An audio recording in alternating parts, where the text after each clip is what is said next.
Coordination compound. इस coordination compound को समझने से पहले हमको कुछ बातें समझनी होगी, उन बातों को हम समझेंगे।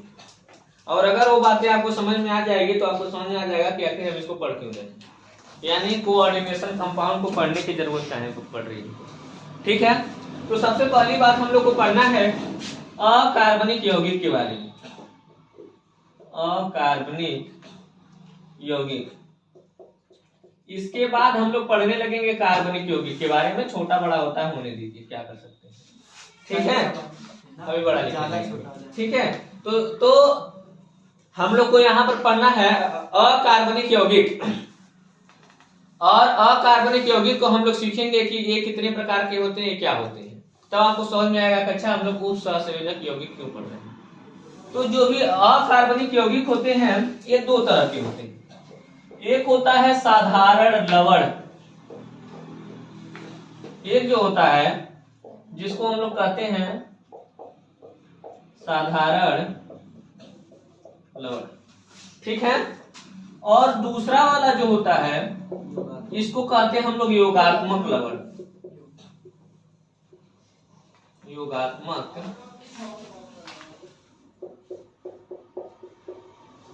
बड़ा लिखने के चक्कर में गलती होता है, लवण। ठीक है, पहला होगा सरल लवण, दूसरा होता है योगात्मक लवण।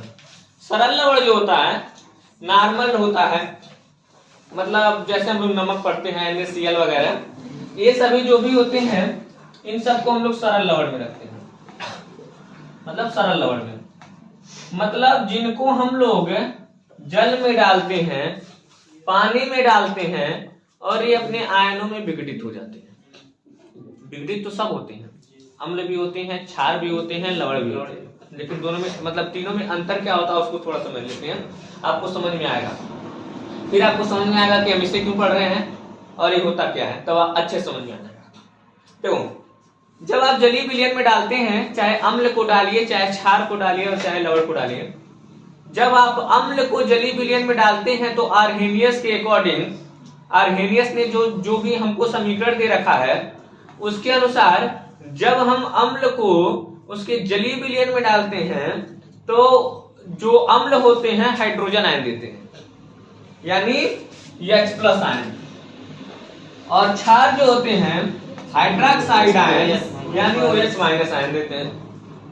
फिर धीरे धीरे चेंज होकर के ये हो गया कि जो अम्ल होते हैं ये हाइड्रोनियम आयन देते हैं, और वही रह गया जो क्षार होते हैं ये हाइड्रोक्साइड आयन देते हैं। ये जो होता है इसको हम लोग कहते हैं हाइड्रोनियम आयन। H2O जल होता है, एक हाइड्रोजन की संख्या बढ़ेगी, हाइड्रोजन धनात्मक धनावेश लेकर के जाता है। ठीक है, तो अगर हाइड्रोजन धनावेश लेकर के जाता है तो एक प्लस आयन भी बढ़ जाएगा, और एक प्लस आयन के बढ़ने की वजह से इसको हम लोग कहते हैं हाइड्रोनियम आयन, और इसको हम लोग कहते हैं हाइड्रोक्साइड आयन। तो जो पदार्थ अपने जलीय विलयन में हाइड्रोजन आयन देते हैं उनको हम लोग कहते हैं मतलब अम्ल, और जो पदार्थ अपने जलीय विलयन में हाइड्रोक्साइड आयन देते हैं उनको हम क्षार कहते हैं। इतनी बात तो क्लियर थी। लेकिन तो फिर लवण क्या होते हैं?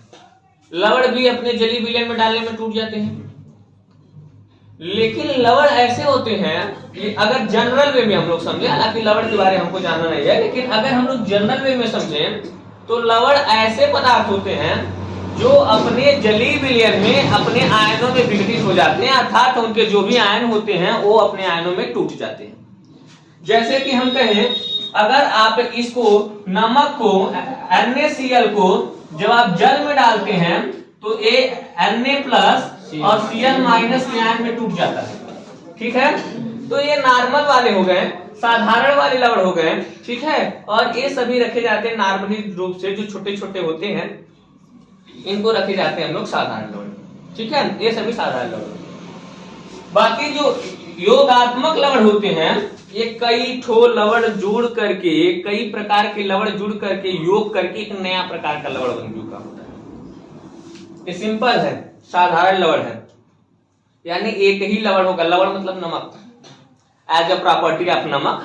पूरा एकदम नमक ही नहीं होगा, लेकिन तो लवण कहने का सीन ही आ जाता है कि नमक।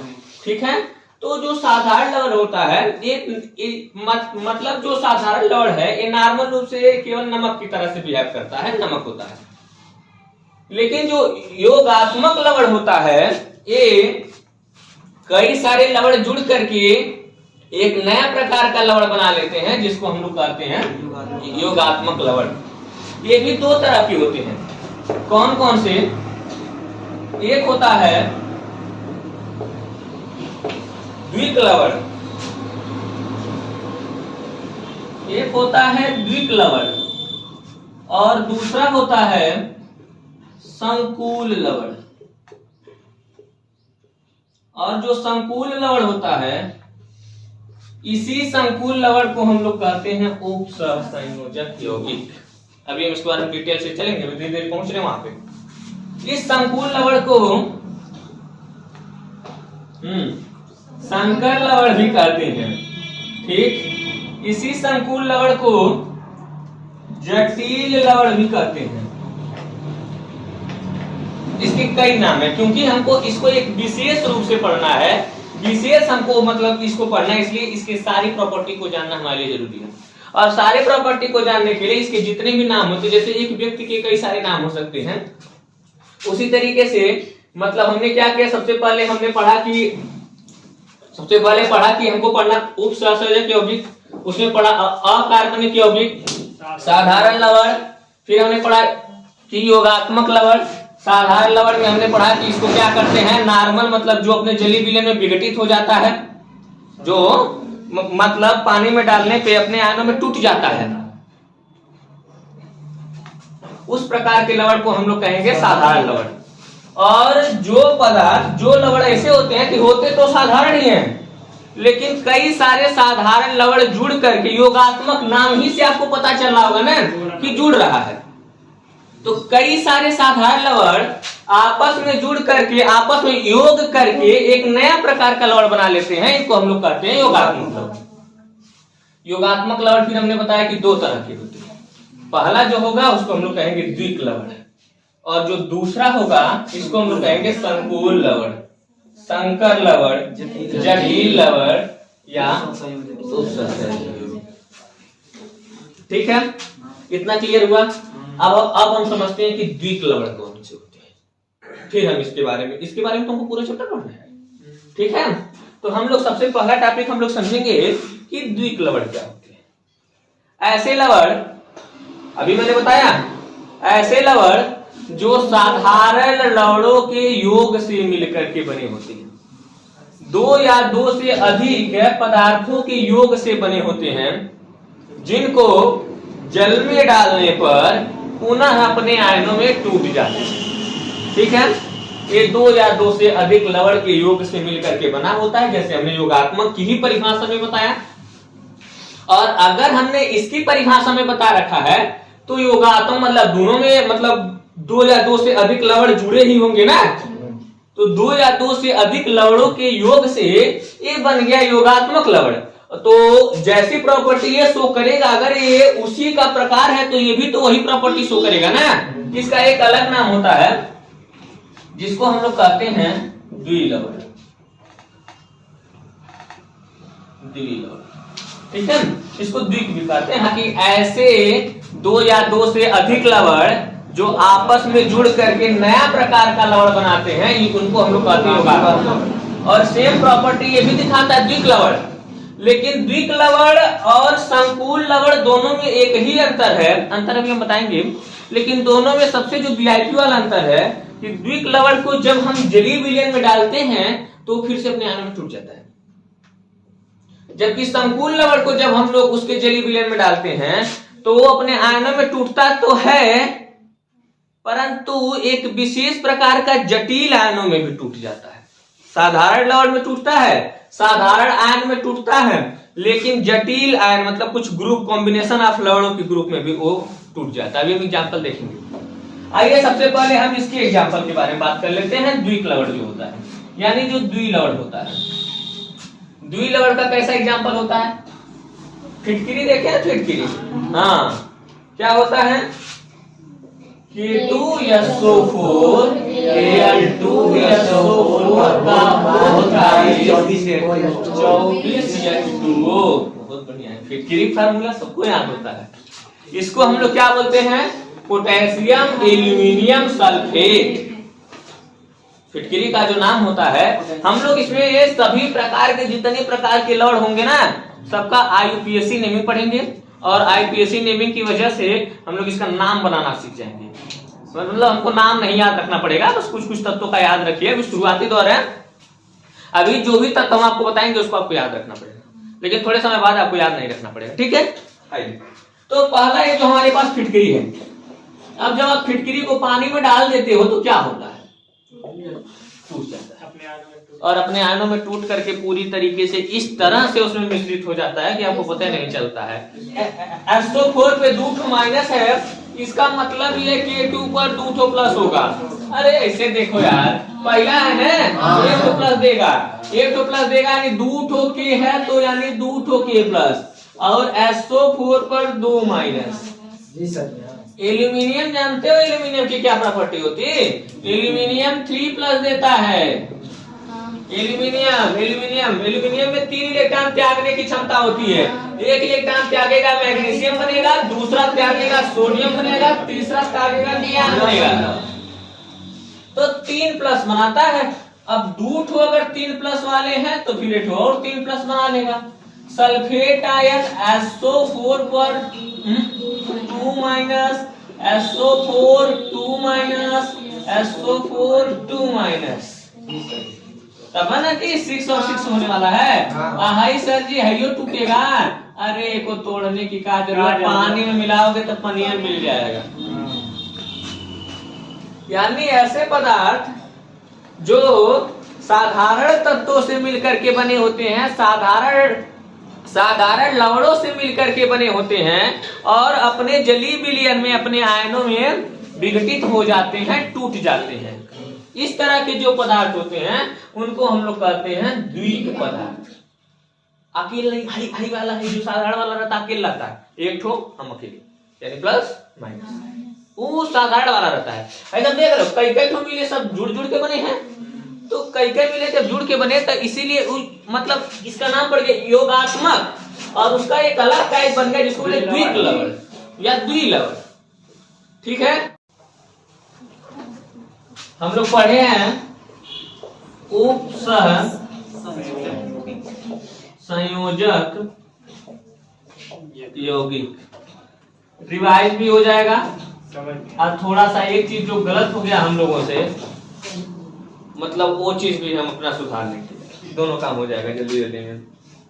असल बात हम नेम की वजह से गड़बड़ाए हैं, किस वजह से गड़बड़ हुआ अभी हम भी बताएंगे, ठीक है? तो हमने कहा कि हम लोग पढ़ रहे हैं अकार्बनिक यौगिक, अकार्बनिक यौगिक, और हमने बताया कि जो अकार्बनिक यौगिक होते हैं ये 2 तरह की होती है। अगर लवण का रूप देखा जाए, ठीक है, साल्ट का फॉर्मेट देखा जाएगा, तो ये 2 प्रकार की होती है। कौन कौन सा? एक हमारे पास था सरल लवण, हाँ आपकी मर्जी, इसको साधारण लवण भी कह सकते हैं, आप लिख में लगा दीजिए साधारण, हाँ आप लिख लवण, ठीक है? आप दोनों में से कोई भी नाम लिख सकते हैं। और दूसरा था योगात्मक लवण, योगात्मक। पहला हमारे पास था, ठीक है, सरल लवण। सरल लवण ऐसे लवण होते हैं जो अपने जलीय विलयन में अपने आयनों में टूट जाते हैं, ठीक है, सरल लवण कहलाते हैं। बशर्ते उनके आयन जो होने चाहिए ना ही हाइड्रोजन आयन होने चाहिए और ना ही हाइड्रोक्साइड आयन, क्योंकि अगर हाइड्रोजन आयन या फिर हाइड्रोक्साइड आयन होगा तो अम्ल और क्षार की प्रॉपर्टी शो अप करने लगेगा, और हमें अम्ल और क्षार नहीं, अम्ल और क्षार को छोड़ करके जो भी आयन दिखाएं लवण कहलाएंगे। अगर वो अपने आयनों में टूट जाते हैं तो, यानी जल में डालने पर अपने जलीय विलयन में अगर वो अपने आयनों में टूट जाते हैं तो हम लोग उसको कहेंगे कि वो साधारण लवण है या फिर सरल लवण है। समझ में?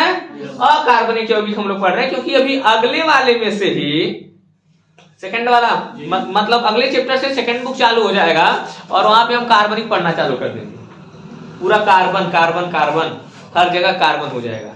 तो इसलिए अभी हम लोग सिर्फ और सिर्फ बात करें अकार्बनिक यौगिक, यानी फर्स्ट पोर्शन में हमने जितना पढ़ा सब अकार्बनिक ही था। तो हमने इसको पढ़ा। फिर हमने कहा कि जब दो या दो से अधिक सरल लवण को आप मतलब जोड़ देंगे, दो या दो से अधिक सरल लवण का जब योग हो जाता है तो उससे बन जाता है योगात्मक लवण। ठीक है। फिर हमने बताया कि जो योगात्मक लवण होते हैं ये दो तरह के होते हैं।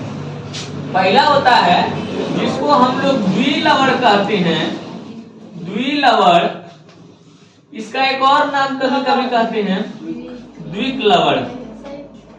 अरे वो ठीक, द्विक्लवण, द्विक्लवण। दोनों में से आप कोई भी नाम बहुत ज्यादा है इसलिए थोड़ा सा कंफ्यूजन हो सकता है। द्विक्लवण या फिर द्विलवण। द्विक्लवण क्या होता है? जब दो या दो से अधिक सरल आयन आपस में जुड़े होते हैं।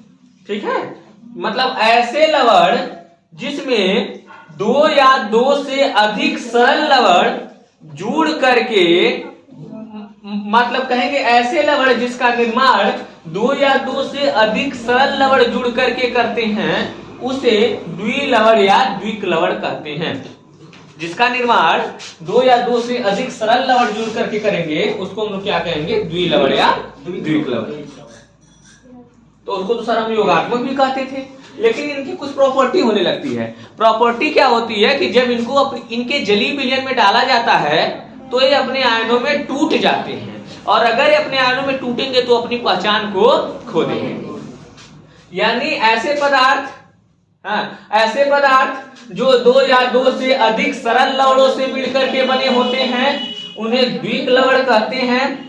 इन पदार्थों को जलीय विलयन में डालने पर अपने आयनों में टूटकर अपनी पहचान खो देंगे। ठीक है। एग्जाम्पल के रूप में हमने बताया है सबसे पहला फिटकरी। नीचे वाला क्वेश्चन आ रहा है। एग्जाम्पल के रूप में हमने बताया फिटकरी, और फिटकरी को हमने लिखा है पोटेशियम एल्यूमिनियम सल्फेट। ऐसे लिखे थे हम, कहते इससे याद हो जाता है। और हमने इसका फार्मूला क्या लिखा था? K2SO4 Al2SO4 का होल प्राइस 24H2O। हमने कहा कि ये अपने आयनों में टूटेगा, ये अपने आयनों में टूटेगा, ये भी टूटेगा, ये भी टूटेगा, और ये पानी तो पानी है। अगला हमने कहा था मोहर लवण। मोहर लवण इसको लिखते हैं मोहर लवण। कंफ्यूज नहीं होना है, किताबों में लिखता है मोर लवण। ठीक है, तो दोनों नाम एक ही हैं। हाँ, और इसका फार्मूला हमने बाय द वे लिखा है FAS, और इसी को हमने सोच करके हमने सोचा है यहाँ पर पोटेशियम एल्यूमिनियम सल्फेट हो जा रहा है तो यहाँ पर फेरस एल्यूमिनियम सल्फेट होगा, और वहीं पर हमने कर दिया गलती। ठीक है, तो होगा क्या उसके बारे में बात कर लेते हैं। थोड़ा सा इसका पूरा नाम लिखते हैं, इसका पहले फार्मूला बनाते हैं। FeSO4, हाँ एल्यूमिनियम नहीं होता है, यहाँ पे अमोनियम होता है, यानी फेरस अमोनियम सल्फेट। समझ में आ रहा है? ये फेरस अमोनियम सल्फेट होना चाहिए, एल्यूमिनियम सल्फेट नहीं होना चाहिए। तो अमोनियम, अब थोड़ा सोचो तो, अमोनियम आयन होता है NH4+, काहे कि NH3 जो होता है अमोनिया होता है, इसके बारे में बता चुके हैं। और अगर इनको SO4 2- के साथ जुड़ना है तो भैया इनको 2 होना चाहिए। समझ में आ रहा है? यानी 2 अमोनियम आयन जाएंगे तब तो सल्फेट आयन से जुड़ेंगे। यानी यहाँ पे लिखेंगे NH4 का होल ट्वाइस और SO4 और 6H2O। समझ में आया? ये हम लोग से थोड़ा सा ये वाला फार्मूला मिस्टेक हो गया था, बाकी सभी बातें ठीक है। हमें उम्मीद है कि आपको ये समझ में आया होगा द्विक्लवण क्या होते हैं, अपने आयनों में टूट जाएंगे। ठीक है, चलिए आगे बात कर लेते हैं। थोड़ा सा आगे जो हमको पढ़ना है, हमने कहा था अगला टॉपिक होगा संकुल आयन। संकुल आयन को हम संकर आयन भी कहेंगे, इसको हम लोग उप सहसंयोजक यौगिक भी कहेंगे, जटिल आयन भी कहेंगे, जटिल यौगिक भी कह लेंगे। ठीक है, आइए इसको समझ लेते हैं क्या होते हैं। ये भी दो या दो से अधिक लवणों से मिलकर बने होते हैं, लेकिन जब इनको इनके जलीय विलयन में डाला जाता है तो ये साधारण लवण के साथ, साधारण आयन के साथ जटिल आयन भी बनाते हैं। यानी ऐसे लवण जो अपने जलीय विलयन में साधारण लवण के साथ नहीं, साधारण आयन के साथ जटिल आयन का भी निर्माण करते हैं, उन्हें संकुल आयन कहलाते हैं, संकुल लवण कहलाते हैं। ठीक है, जैसे एग्जाम्पल के रूप में बात कर लें तो कहेंगे sir potassium ferrocyanide, potassium K4 FeCN6,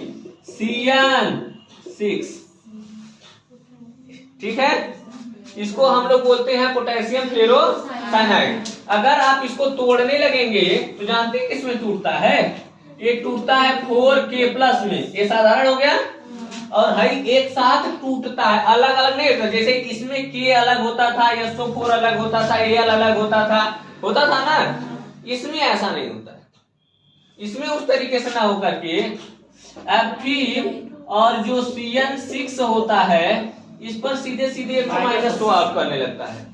तो ये देखो, ये हो गया साधारण आयन और ये हो गया जटिल आयन। हमने कहा ना कि ऐसे लवण, हाँ, जो अपने जलीय विलयन में साधारण आयनों के साथ साथ जटिल आयनों में भी टूटते हैं, संकुल आयन, संकुल यौगिक या संकुल लवण कहलाते हैं। संकुल को हम जटिल बोलेंगे, संकर बोलेंगे, समझ में आ रहा है?